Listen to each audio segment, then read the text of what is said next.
कहानी की शुरुआत में हमें एक लड़की दिखाई जाती है जिसका नाम एन होता है। वह एक थिएटर आर्टिस्ट होती है, सबको हंसाने में माहिर। लेकिन अभी उसके हालात बहुत बुरे हैं क्योंकि पूरी दुनिया में आर्थिक संकट चल रहा है और उसका थिएटर बंद हो चुका है जहां वे काम करती थीं। अब वो किसी काम की तलाश में है। वहीं दूसरी तरफ हमें कार्ल नाम का एक फिल्म डायरेक्टर दिखाया जाता है जो एक बहुत ही लालची किस्म का इंसान होता है। कार्ल अपने प्रोड्यूसर्स के पास जाता है और उन्हें एक नई फिल्म का आइडिया सुनाता है और कहता है कि वो एक ऐसी फिल्म बनाना चाहता है जो आज तक इस दुनिया में किसी ने नहीं सोचा। प्रोड्यूसर्स पूछते हैं कि ऐसा कौन सा आइडिया है। तब कार्ल उन्हें बताता है कि इस दुनिया में एक ऐसा रहस्यमयी आइलैंड मौजूद है जिसका नाम स्कल आइलैंड है, जहां आज भी ऐसे खतरनाक जीव रहते हैं जिन्हें आज तक किसी ने नहीं देखा।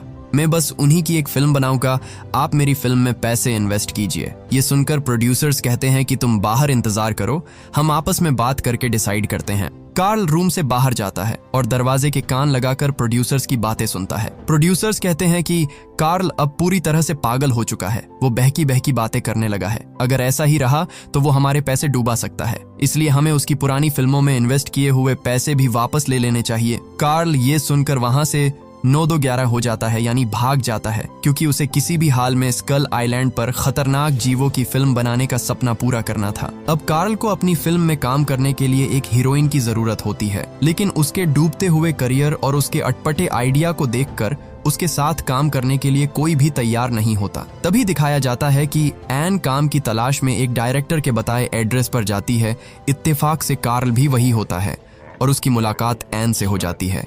कार्ल एन को अपना स्कल आइलैंड वाला आइडिया बताता है और उसे उस फिल्म में हीरोइन का रोल करने का ऑफर देता है। एन कुछ देर सोचती है और फिर वो हाँ बोल देती है क्योंकि उसके पास कोई दूसरा काम भी नहीं होता। इसके बाद दिखाया जाता है कि कार्ल ने जैसे तैसे करके एक टीम तैयार कर ली है जिसमें एक हीरो है जिसका नाम जैक है और एक राइटर भी है, और वो जल्दी जल्दी से उस आइलैंड से निकलने के लिए तैयारी करता है। दरअसल कार्ल को पुलिस ढूंढ रही है क्योंकि उन प्रोड्यूसर्स ने कार्ल के खिलाफ पुलिस कंप्लेंट कर दी होती है जिनका कार्ल पैसा लेके भाग रहा है, और इसलिए कार्ल बिना किसी को पूरी सच्चाई बताए अपने कॉन्फिडेंस के दम पर पूरी टीम तैयार करके शिप से समुद्र में निकल जाता है। कार्ल अब अपनी फिल्म के लिए कुछ कुछ शॉट्स लेना शुरू कर देता है। उसके बाद हमें दिखाया जाता है कि कार्ल कैप्टन के पास जाता है और कहता है कि कैप्टन, मैं तुम्हें $1000 ज्यादा दूंगा, तुम्हें इस शिप को स्कल आइलैंड पर लेके चलना है क्योंकि वहीं पर हमारी असल फिल्म शूट होगी। और यहाँ पर हमें पता चलता है कि कार्ल एक शातिर दिमाग वाला इंसान है।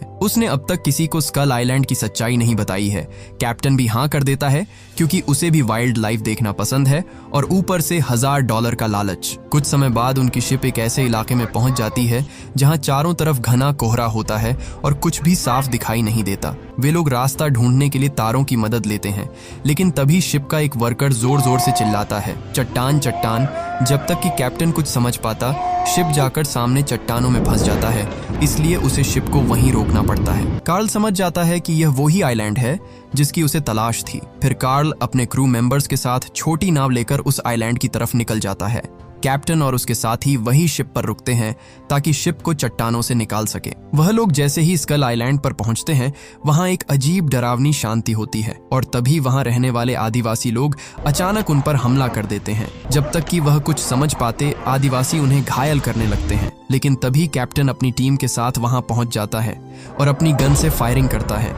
गोली सीधे एक आदिवासी को लगती है और ये देखकर सभी आदिवासी भाग जाते हैं और जैसे तैसे ये लोग भी अपनी जान बचाकर वहां से भागते हैं। लेकिन कुछ देर बाद उन्हें पता चलता है कि एन उनके साथ नहीं है, यानी एन अभी भी उस आइलैंड पर है। वो लोग जल्दी से वापस एन को बचाने आइलैंड पर भागते हैं। दरअसल आदिवासियों ने एन को पकड़ लिया होता है और उसे पकड़कर अपने कबीले पर बांध देते हैं क्योंकि वो एन की बलि देना चाहते हैं अपने आइलैंड के रक्षक विशाल किंग कॉन्ग को, जिसे वह देवता की तरह मानते हैं। जब तक कि वह लोग एन को बचाने पहुंचते, तभी अचानक उस जंगल के अंदर से बहुत भारी कदमों की आवाज आने लगती है और अगले ही पल वहां एंट्री होती है एक बहुत बड़े और खतरनाक दानव की, किंग कॉन्ग की। किंग कॉन्ग एन को देखता है और बिना समय गवाए उसे अपने साथ उठा ले जाता है। यह देखकर सभी लोग हैरान रह जाते हैं और समझ जाते हैं कि एन अब बहुत बड़े खतरे में है। इधर जैक भी सभी को अपने साथ लेकर एन को बचाने आइलैंड पर निकलता है। कंजूस डायरेक्टर कार्ल भी होता है और वो साथ में अपने कैमरा भी लेके चलता है। उसे जहां भी मौका मिलता वो अपनी फिल्म के लिए शॉट्स ले लेता। वह जिस रास्ते से जा रहे थे वो रास्ता आसान नहीं था, इसलिए वह थक जाते हैं और थोड़ी देर के लिए रुकते हैं। अगले दिन उन्हें उस आइलैंड पर दिखते हैं विशाल डायनासोरों का एक झुंड। डायरेक्टर कार्ल इसका भी फायदा उठाना चाहता था और अपनी फिल्म के हीरो यानी जैक को कहता है कि तुम आगे जाओ, मैं शॉट्स ले लेता हूँ। लेकिन उसकी इस बेवकूफ़ी से डायनासोर का ध्यान उनकी तरफ चला जाता है और वे सभी उनके पीछे भागने लगते हैं। अब वहाँ अफरा तफरी मच जाती है और सभी अपनी जान बचाकर भागने लगते हैं। इसी बीच कुछ छोटे लेकिन बहुत खतरनाक डायनासोर लोगों पर हमला करने लगते हैं और उनकी टीम के कुछ लोग मारे जाते हैं। वहीं दूसरी तरफ किंग कॉन्ग एन को लेकर एक सुरक्षित जगह पर पहुंचता है। एन डर के मारे बेहोश हो जाती है। जब एन को होश आता है तो वह अपने सामने किंग कॉन्ग को देखती है और धीरे धीरे वहां से भागने की कोशिश करती है, लेकिन कॉन्ग उसे देख लेता है और गुस्से में उसे फिर से पकड़ लेता है। तभी एन को एहसास होता है कि अगर कॉन्ग उसे मारना चाहता तो अब तक मार चुका होता। इसके बाद एन अपने थिएटर के हुनर का इस्तेमाल करती है और कॉन्ग के सामने अलग अलग तरह की एक्टिंग और मजेदार हरकतें करने लगती है। ये देखकर कॉन्ग शांत हो जाता है और उसे मजा आने लगता है। वह हंसने लगता है और पहली बार एक खतरनाक दानव किसी इंसान के साथ जुड़ता हुआ दिखाई देता है। एन लगातार उसे एंटरटेन करती रहती है, लेकिन कुछ देर बाद वह थक जाती है और मना कर देती है। तब कॉन्ग एक छोटे बच्चे की तरह चुपचाप बैठ जाता है, जैसे उसे सच में उसकी परवाह हो। वहीं दूसरी तरफ जैक और उसकी पूरी टीम एन को ढूंढने में लगी होती है। काफी देर भटकने के बाद अचानक उनके सामने किंग कॉन्ग आ जाता है। उसे देखते ही सभी डर जाते हैं और बिना सोचे समझे उस पर गोली चलाना शुरू कर देते हैं। गोलियों से कॉन्ग बुरी तरह गुस्सा हो जाता है और वह जिस बड़े पेड़ के तने पर सभी लोग खड़े होते हैं उसे ही पलट देता है, जिससे सभी नीचे गिर जाते हैं। इसी बीच एन मौका देखकर वहां से भाग निकलती है, लेकिन भागते भागते वह सीधे डायनासोरों के बीच पहुंच जाती है। कई खतरनाक डायनासोर उसे पकड़ने के लिए उसके पीछे दौड़ने लगते हैं। वह जान बचाने के लिए भागती है और एक जगह से फिसलकर गिरने ही वाली होती है कि तभी किंग कॉन्ग वहां पहुंच जाता है और उसे बचा लेता है। अब यहाँ एक बहुत बड़ा और जबरदस्त सीन होता है जहाँ किंग कॉन्ग एक साथ तीन डायनासोर से लड़ता है। लड़ते लड़ते वे सभी एक गहरी खाई में गिर जाते हैं जहाँ चारों तरफ टहनियां और बेलें लटकी होती हैं। कॉन्ग एक टहनी पकड़कर खुद को संभाल लेता है और वहीं डायनासोर भी उसके सामने आ जाते हैं। वह एक एक करके सभी डायनासोर से भिड़ता है और पूरी ताकत से लड़कर आखिरकार उन्हें मार गिराता है। खासकर एक डायनासोर का जबड़ा पकड़कर उसे पूरी तरह फाड़ देता है। यह सब देखकर एन समझ जाती है कि कॉन्ग उसे नुकसान नहीं पहुंचाना चाहता, बल्कि उसकी रक्षा कर रहा है। वहीं दूसरी तरफ जैक और उसके कुछ बचे हुए साथी भी वहां से निकलने की कोशिश कर रहे होते हैं, लेकिन तभी उन पर खतरनाक कीड़े मकोड़ों का हमला हो जाता है। कुछ जमीन के नीचे से निकलते हैं और कुछ पानी से। ये इतने डरावने होते हैं कि सीधे इंसानों को निगल जाते हैं। इस हमले में कई लोग मारे जाते हैं और हालात और भी ज्यादा खतरनाक हो जाते हैं। देखते ही देखते जैक और उसकी टीम पर खतरनाक जानवरों का हमला और तेज हो जाता है और हालात पूरी तरह बिगड़ जाते हैं। तभी कैप्टन और उसके बाकी क्रू मेंबर्स वहां पहुंच जाते हैं और किसी तरह सबकी मदद करते हैं। कैप्टन जैक को साफ साफ चेतावनी देता है कि अब यहां से निकल चलो, क्योंकि एन शायद अब तक जिंदा नहीं बची होगी। लेकिन जैक उसकी बात मानने से इनकार कर देता है और एन को ढूंढने के लिए आगे बढ़ जाता है। वहीं कार्ल कैप्टन को समझाता है कि एन अभी भी जिंदा है, क्योंकि कार्ल अभी भी वहीं रुकना चाहता है ताकि वो अपनी फिल्म के लिए और भी खतरनाक शॉट्स ले सके। दूसरी तरफ किंग कॉन्ग एन को लेकर एक बहुत ऊंची चट्टान पर पहुंचता है, जहां से वह शांत होकर सूर्यास्त देख रहे होते हैं। यह एक बहुत ही खूबसूरत और भावुक सीन होता है। इसी दौरान एन थककर कॉन्ग के हाथ पर ही सो जाती है और कॉन्ग उसे जगाने की कोशिश भी नहीं करता। उधर जैक खतरनाक रास्तों को पार करते हुए आखिरकार एन तक पहुंच जाता है और उसे उठाकर वहां से ले जाने लगता है। तभी किंग कॉन्ग की आंख खुल जाती है और उसे लगता है कि कोई एन को उससे छीन कर ले जा रहा है। वह गुस्से में आकर फिर से एन को पकड़ लेता है, लेकिन इसी बीच किंग कॉन्ग पर कुछ चमगादड़ भी हमला कर देते हैं, जिससे कॉन्ग कुछ समय के लिए कमजोर और कंफ्यूज हो जाता है। इसी मौके का फायदा उठाकर जैक और एन वहां से भाग निकलते हैं। जैसा कि पहले से ही साफ था कि कार्ल बहुत लालची इंसान है। उसका असली मकसद कॉन्ग को पकड़ना होता है और उसे पता होता है कि एन के पीछे पीछे किंग कॉन्ग जरूर आएगा। जैक और एन किसी तरह भागते हुए उस बड़े दरवाजे तक पहुंच जाते हैं जो आइलैंड को बाहर की दुनिया से अलग करता है।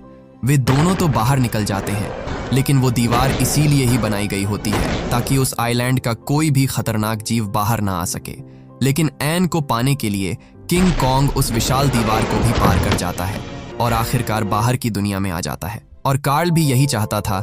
इधर शिप पर मौजूद सभी लोग कार्ल के कहने पर किंग कॉन्ग को पकड़ने की पूरी तैयारी कर लेते हैं। वे बड़े बड़े जाल बिछाते हैं और साथ ही क्लोरोफॉर्म भी तैयार रखते हैं ताकि जैसे ही कॉन्ग बाहर आए उसे बेहोश करके पकड़ लिया जाए। लेकिन सच ये था कि इतने बड़े और ताकतवर जानवर को एक जाल से रोकना लगभग नामुमकिन था। जैसे ही किंग कॉन्ग एन को दूर जाते हुए देखता है, वह पूरी तरह बेकाबू हो जाता है और एक एक करके सारे जाल तोड़ देता है। तभी लोग जल्दी जल्दी बोट में बैठकर वहां से निकलने लगते हैं। कॉन्ग उनके पीछे आता है, लेकिन उसी समय उस पर क्लोरोफॉर्म फेंका जाता है और साथ ही गोलियां भी चलाई जाती हैं। एन बार बार सबको रोकने की कोशिश करती है और कहती है कि कॉन्ग को मत मारो, वह किसी को नुकसान नहीं पहुंचाना चाहता। लेकिन इंसानों की लालच और डर के आगे कोई नहीं सुनता। आखिरकार इतना शक्तिशाली दानव भी इंसानों की चालाकी के आगे हार जाता है और बेहोश हो जाता है। कार्ल अपनी इस जीत के बाद उसे शहर ले आता है और वहां एक बड़ा शो आयोजित करता है और सभी को पता चलता है कि कार्ल कोई ऐसी चीज दिखाने वाला है जिसे आज तक दुनिया में कोई नहीं देखा। इसलिए उसकी सारी टिकट्स बिक जाती है। लाखों लोग उस शो को देखने आते हैं। शुरुआत में जिन प्रोड्यूसर्स ने उसको पैसे देने के लिए मना किया था और पुलिस कंप्लेंट की थी, वह लोग भी अब कार्ल के शो में आते हैं। उधर जैक, जो एन से प्यार करता है, वह भी वहां पहुंच जाता है। कार्ल स्टेज पर खड़ा होकर पूरी शान से कॉन्ग को दिखाता है और कहता है कि देखो कैसे इतना बड़ा दानव एक लड़की के सामने कमजोर है। कार्ल इस शो के लिए किसी दूसरी लड़की को हीरोइन का रोल देता है, लेकिन जब कॉन्ग के सामने दूसरी लड़की लाई जाती है और एन वहां नहीं होती तो कॉन्ग गुस्से से पागल हो जाता है। वह अपनी जंजीरों को तोड़ देता है और सीधे वहां मौजूद लोगों की तरफ बढ़ता है। पूरा थिएटर दहशत में आ जाता है और लोग अपनी जान बचाने के लिए इधर उधर भागने लगते हैं। उसी समय किंग कॉन्ग की नजर जैक पर पड़ती है और वह उसे देखकर उसके पीछे दौड़ने लगता है, जैसे वो जैक से पूछना चाहता है कि मेरी एन कहाँ है। गुस्से और बेचैनी में वह पूरा थिएटर तोड़ देता है और शहर की तरफ बढ़ जाता है। रास्ते में गाड़ियां उसके सामने खिलौनों की तरह लगती हैं, जिन्हें वह आसानी से उछाल देता है। वह हर उस लड़की को पकड़कर देखता है जो एन जैसी दिखती है, लेकिन उसे एन नहीं मिलती। तभी जैक एक प्लान बनाता है और एन को कार में लेकर उसकी नजर अपनी तरफ खींच लेता है। किंग कॉन्ग उनके पीछे भागता है और आखिरकार एन उसके सामने आ जाती है। एन को देखते ही कॉन्ग शांत हो जाता है और काफी खामोशी से उसे देखता है, मानो वो एन को पूछना चाह रहा हो कि अब तक कहाँ थी तुम। अब कॉन्ग उसे अपने साथ शहर से दूर एक ठंडी जगह पर ले जाता है जहाँ चारों तरफ बर्फ जमी होती है। वहाँ कॉन्ग पहली बार एक बच्चे की तरह व्यवहार करता है। वह बर्फ में खेलता है, घूमता है और एन के साथ खुशी खुशी मजे करने लगता है, जैसे उसे एन के अलावा कुछ भी नहीं चाहिए हो। लेकिन यह सुकून ज्यादा देर तक नहीं टिकता, क्योंकि तभी वहां पुलिस और फौज पहुंच जाती है। कॉन्ग एन को बचाते हुए वहां से भागता है और शहर की सबसे ऊंची बिल्डिंग पर चढ़ जाता है, जहां से नीचे से उसे मारना मुश्किल होता है। तभी आसमान में प्लेन्स आ जाते हैं और कॉन्ग पर चारों तरफ से गोलियां बरसाने लगते हैं। एन बार बार उन्हें रोकने की कोशिश करती है और चिल्लाती है कि फायरिंग मत करो, लेकिन उसकी कोई नहीं सुनता। कॉन्ग बुरी तरह घायल होने के बाद भी एन को बचाने की कोशिश करता रहता है, लेकिन आखिरकार लगातार हमलों की वजह से वह कमजोर पड़ जाता है। प्लेन से लोग लगातार उसकी पीठ पर गोलियां चलाते हैं और एन भी रो रही होती है। और फिर एक बेहद दर्दनाक पल आता है जब किंग कॉन्ग उस ऊंची बिल्डिंग से नीचे गिर जाता है। नीचे खड़े लोग उसे ऐसे देखते हैं जैसे उन्होंने कोई बड़ी जीत हासिल कर ली हो। और अंत में कार्ल कहता है कि इसे गोलियों ने नहीं मारा, बल्कि खूबसूरती ने मारा, यानी ब्यूटी किल्ड द बीस्ट। और यहीं पर इस खूबसूरत और दर्द भरी कहानी का अंत हो जाता है। अगर आप इसके आगे के पार्ट्स भी देखना चाहते हैं तो कमेंट में पार्ट 2 लिखें। अगर आपको ये कहानी पसंद आई हो तो वीडियो को लाइक जरूर करें।